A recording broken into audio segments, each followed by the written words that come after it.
क्या Barack Obama को FBI ने किया गिरफ्तार? बेंजामिन नेतन्याहू की अचानक बिगड़ी तबीयत। जापान में बड़ी सियासी हलचल। पीएम इशिबा को लगा झटका। इंडोनेशिया में यात्रियों से भरे जहाज में लगी आग। इजरायल ने हमास के सुपर कमांडर को किया ढेर। भूकंप के झटकों से थर्राई इन दो देशों की धरती। बांग्लादेश एयरफोर्स का F-7 ट्रेनर विमान हुआ क्रैश। नमस्कार, द न्यूज़ 15 देख रहे हैं आप। मैं हूं आपके साथ तनुज दीक्षित। आप सभी का बहुत बहुत स्वागत है हमारे खास प्रोग्राम दुनिया के हालचाल में। दुनिया के हालचाल में इन बड़ी खबरों पर विस्तार से नजर डालते हैं और शुरुआत करते हैं अमेरिका से। अमेरिका के राष्ट्रपति डोनाल्ड ट्रंप ने सोशल मीडिया पर एक ऐसा वीडियो शेयर किया है जिसने हंगामा मचा दिया है। ये वीडियो आर्टिफिशियल इंटेलिजेंस से बनाया गया है, जिसमें पूर्व राष्ट्रपति बराक ओबामा को गिरफ्तार होते हुए दिखाया गया है। वीडियो में ओबामा व्हाइट हाउस के ओवल ऑफिस में ट्रंप के साथ बैठे हैं। तभी FBI एजेंट आते हैं, ओबामा को कुर्सी से धक्का देकर नीचे गिराते हैं और उनके हाथों में हथकड़ियां लगा देते हैं। इस दौरान ट्रंप पास में बैठे मुस्कुराते नजर आते हैं। वीडियो के अंत में ओबामा जेल की पोशाक में जेल के अंदर दिखते हैं। ट्रंप ने इस वीडियो को कोई भी कानून से ऊपर नहीं है कैप्शन के साथ पोस्ट किया।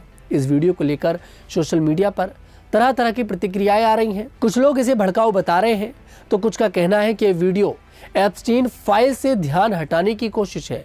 हाल ही में ट्रंप ने ओबामा पर 2016 के राष्ट्रपति चुनाव में उनके खिलाफ धोखाधड़ी की साजिश रचने का आरोप लगाया था।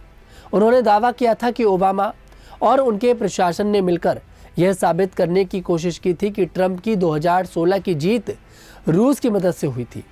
अमेरिका की राष्ट्रीय खुफिया निदेशक तुलसी गबार्ड ने भी ऐसी ही बात कही थी। उन्होंने बताया कि ओबामा और उनके प्रशासन के वरिष्ठ अधिकारियों ने मिलकर ट्रंप के खिलाफ साजिश रची थी। इस वीडियो और आरोपों ने अमेरिका की सियासत में नई बहस को छेड़ दिया है। वहीं अब दुनिया के हालचाल में आगे बात करते हैं इजराइल की। इजराइल के प्रधानमंत्री बेंजामिन नेतन्याहू की तबीयत खराब हो गई। खराब खाना खाने की वजह से उनकी आंतों में सूजन आ गई, जिसके बाद इन्हें डिहाइड्रेशन की समस्या हुई। डॉक्टरों ने उनकी जांच की और तरल पदार्थ देकर इलाज शुरू किया। अब उनकी हालत बेहतर है, लेकिन डॉक्टरों की सलाह पर वह कुछ दिन घर पर आराम करेंगे और वहीं से सरकारी कामकाज संभालेंगे। 75 साल के नेतन्याहू को पहले भी स्वास्थ्य समस्याएं हो चुकी हैं, जैसे प्रोस्टेट सर्जरी और 2023 में हार्ट की सर्जरी, जब उनके दिल में पेसमेकर लगाया गया था। जनवरी 2023 की उनकी मेडिकल रिपोर्ट में उन्हें स्वास्थ्य बताया गया था, लेकिन यह उनकी निजी चिकित्सा टीम की रिपोर्ट थी। चौंकाने वाली बात यह है कि एक प्रधानमंत्री को खराब खाना कैसे मिल सकता है। उनकी अनुपस्थिति में न्याय मंत्री यारिव लेविन ने कार्यवाहक प्रधानमंत्री का काम संभाला था। इस बीच इजरायली सेना ने हमास के बड़े कमांडर बशर थाबेत को मार गिराया, जो हथियार निर्माण में शामिल था। सेना आतंकवादी ठिकानों और सुरंगों को भी नष्ट कर रही है। वहीं दुनिया के हालचाल में आगे बात करेंगे जापान की। जापान के प्रधानमंत्री शिगेरू इशिबा को बड़ा झटका लगा है। उनकी पार्टी लिबरल डेमोक्रेटिक पार्टी यानी कि LDP और गठबंधन सहयोगी कोमिएतो संसद के ऊपरी सदन हाउस ऑफ काउंसलर्स में बहुमत हासिल करने में नाकाम रहे।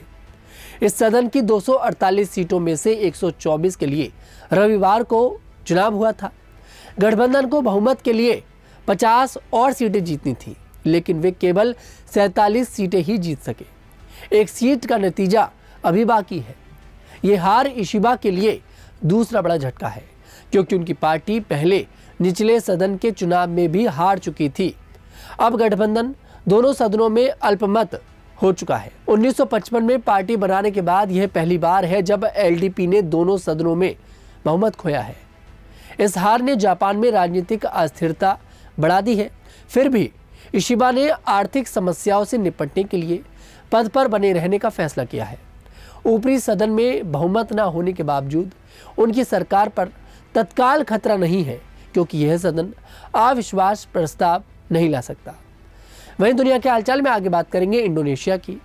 इंडोनेशिया के तट के पास एक फेरी जहाज में अचानक भीषण आग लग गई, जिससे 300 से ज्यादा यात्रियों की जान खतरे में पड़ गई। वीडियो में दिख रहा है कि आग की ऊंची लपटें और काला धुआं पूरे जहाज को अपनी चपेट में ले चुका है। इस हादसे में 280 लोग सुरक्षित बचा लिए गए हैं, लेकिन 18 लोग, जिनमें बच्चे भी शामिल हैं, वो घायल हो गए हैं। कई लोग अभी भी लापता हैं। आग लगने पर जहाज में अफरा तफरी मच गई और डर के मारे कई यात्रियों ने समुद्र में ही छलांग लगा दी। अनुमान है कि जहाज पर 300 से 500 लोग सवार थे। बचाव दल ने आग पर काबू पा लिया है और लापता लोगों की तलाश जारी है। अभी तक किसी की भी मौत की कोई खबर सामने नहीं आई है। अधिकारियों ने हादसे के कारणों की जांच को शुरू कर दिया है। इस भयानक हादसे ने सभी को झकझोर दिया है और बचाव कार्य तेजी से चल रहे हैं ताकि सभी लापता लोगों को जल्द से जल्द ढूंढ लिया जाए। वहीं दुनिया के हालचाल में आगे बात करेंगे इजराइल और हमास की। इजरायली रक्षा बलों ने रविवार को घोषणा की कि उन्होंने हमास के हथियार उत्पादन मुख्यालय के कमांडर बशर थाबेत को मार गिराया। थाबेत हमास के हथियार निर्माण के लिए अनुसंधान और विकास का जिम्मेदार था। आईडीएफ ने बताया कि उनके सैनिकों ने आतंकवादी ठिकानों, सुरंगों और आतंकवादियों को नष्ट किया। इजरायली वायुसेना ने भी लगभग 75 आतंकवादी ठिकानों जैसे सैन्य परिसरों पर हमले किए। आईडीएफ ने सोशल मीडिया पर कहा कि थाबेत हमास के हथियार भंडार को बढ़ाने में अहम भूमिका निभाता था। दूसरी ओर अल जजीरा की रिपोर्ट के अनुसार इजरायली हमलों में कम से कम 115 फिलिस्तीनी मारे गए, जिनमें 92 सहायता मांगने वाले और 2 नागरिक सुरक्षा कर्मी शामिल हैं। गाजा में भूखमरी चरम पर है और पिछले 24 घंटे में 18 लोग भूख से मर चुके हैं। कब्जे वाले पश्चिमी तट पर फिलिस्तीनियों का कहना है कि इजरायली बसने वालों के हमलों से पानी की आपूर्ति बाधित हो रही है, जिससे उनके गांवों में जीवन मुश्किल हो गया है। वहीं दुनिया के हालचाल में आगे बात करी जाएगी उन 2 देशों की जहां पर इस समय लगातार भूकंप आ रहे हैं। अलास्का और तजाकिस्तान में हाल ही में भूकंप के तेज झटके महसूस किए गए। अलास्का में सोमवार को सुबह 3:58 पर 6.2 तीव्रता का भूकंप आया।